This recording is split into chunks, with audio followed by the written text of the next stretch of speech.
একটা সাধারণ জায়গায় আগুন লাগলে যে ব্যবহারটা করি সেই ব্যবহারটা যদি বাংলাদেশ সচিবালয়ের ক্ষেত্রেও করি তাহলে তো অবশ্যই প্রশ্ন থেকে যায়। সচিবালয়ে আগুন লেগেছে না লাগানো হয়েছে সেটা এখন প্রশ্নবিদ্ধ, কারণ আগুন নিয়ন্ত্রণে কাজ করেছে ফায়ার সার্ভিসের 18টি ইউনিট।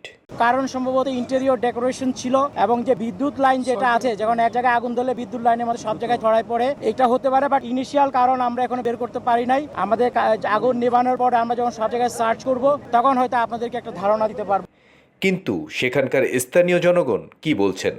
ফায়ার সার্ভিস থেকে আগুন ধরা নিবাচ্ছে সেটাও বন্ধ করে দিচ্ছে। ফায়ার সার্ভিসের এত লেডার, এত গাড়ি, এত প্রযুক্তি থেকে লাভ, যদি এত বড় বাংলাদেশের একটা হৃৎপিণ্ড ফুলে যাচ্ছে, এটা যদি নিয়ন্ত্রণে আনতে না পারে।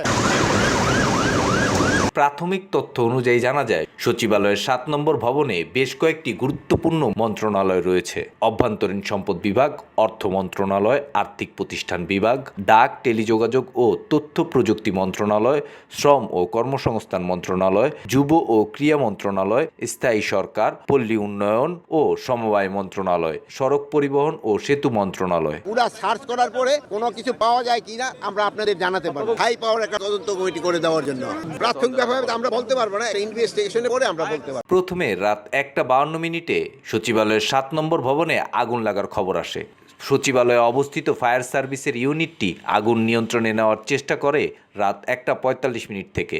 এমনকি স্থানীয় জনগণের অভিযোগ, আগুন নিভানোর ক্ষেত্রে ফায়ার সার্ভিসের তেমন তৎপরতা দেখেননি তারা। আগুন নিভানোর যে একটা তৎপরতা, যে একটা কার্যক্রম, এটা আমরা ফায়ার সার্ভিসের ভিতরে আমরা দেখতে পাই নাই। আসলে ঘটনা কোন দিকে মন নিচ্ছে এখন পর্যন্ত জানাতে পারেনি কেউই। তবে কেউ কেউ মনে করছেন এখানে গভীর ষড়যন্ত্র চলছে। প্রশাসন তো অবশ্যই ব্যর্থ, ফায়ার সার্ভিসেও ব্যর্থ, এবং আগুন লাগানোর পিছনে রাষ্ট্রের যে ফুসফুস যাকে বলা হয়, যে সচিবালয় যেখান থেকে রাষ্ট্র পরিচালিত হয়, এই রাষ্ট্রের এই গুরুত্বপূর্ণ স্থাপনায় আগুন লাগার পিছনে অবশ্যই গভীর ষড়যন্ত্র কাজ করছে।